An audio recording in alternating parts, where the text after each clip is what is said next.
Linga kindarsana banga namata kina madha sartalinga ni sigini sudu ya nanondaru serikali namaki en mataka binagani kwa bimbi ni darsana banga namata tigani membaleta na sigini sudu kona kena sartalinga dingo mirau na kena teveli kena ulu tangatiko Feliz Navidad Viti. Beuli-libo me mbadi bewa seitu weekenda na baga sosolo kina rongo-rongo au kaya keka. Do kumuna watu mai na mura ke nanrenga kalo-kalo sa nonda kamba situ ke pedeliama. Tuki-tuki tu na kalau ena nonda mbula rabewe kani do lava me sudu bagayalo kina na luveni lami. Monga idhaumbe na lako boli tu yani na langi-langi ngona kai kilaikina na itauke ni mbura ni volangi. Na yala oti nona vosa menda na numa. Ena sudu mai endo na ngone na sudu mai endo na ngone I chisu au dhuwa.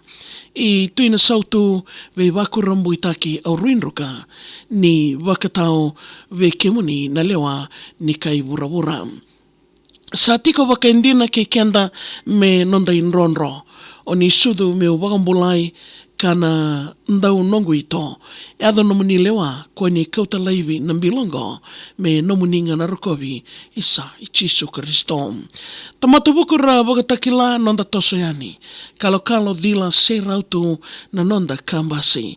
Kua kina nio dhuriti mai na nomu maleletani deko dhalati pedeliama keina singa rekitaki. Pale ni manu sa sudukoto na iwagambula. Marama ya londondono meri e awaga suduma.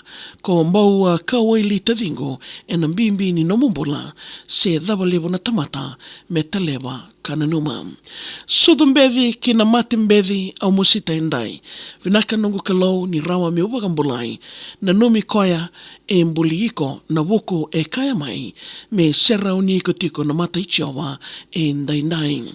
Wande ni wura sa wewesu na kena viko. Basulawa na wainganga sa wambale kena mbilo. Moya viti kamo reki e na inui ni otiko ni sa sudu o tio chisu me na wakambula iko. Rabewe kani menda mai reki e na singa ngoka. Dovia kena mangiti na ngoni ngo morongota. Mo serauni nio dhawu ikalawa e na mata ichiowa nio chisu na lami sawasawa e soli mai menonda. Chisu kunia sudu mai meu na tamata nganga. Meu kalawada na waso muri watake na mateda. Ni ka e reali o ni wangasangara ka wakambula. Kausa wolitu e na sawasawa ni nomoninra. Nongumara wau tambalaka me laki tarao. Ni sa tiko waka indina ke kianda na ngoningo. Ia na nona waka tulewa me nomu inronro mo ni waka rogo taikinga isa Chisu Kristo. Witalomani o sa kere na alo vindokai. Baunanuma na loloma sawa ni kalundokai. Ndo vindovi e na loloma ninda Salomani endai. Me ia nonda waka sosolo wata ki wale ni manrai. Meu tini ani na Merry Christmas ki dhake, kalongata ka sautu sagatu na nonda wei wale. Mararaya ka susungi chisungo ndeo na tarambe ni mode Feliz Navidad ngola o richa vale.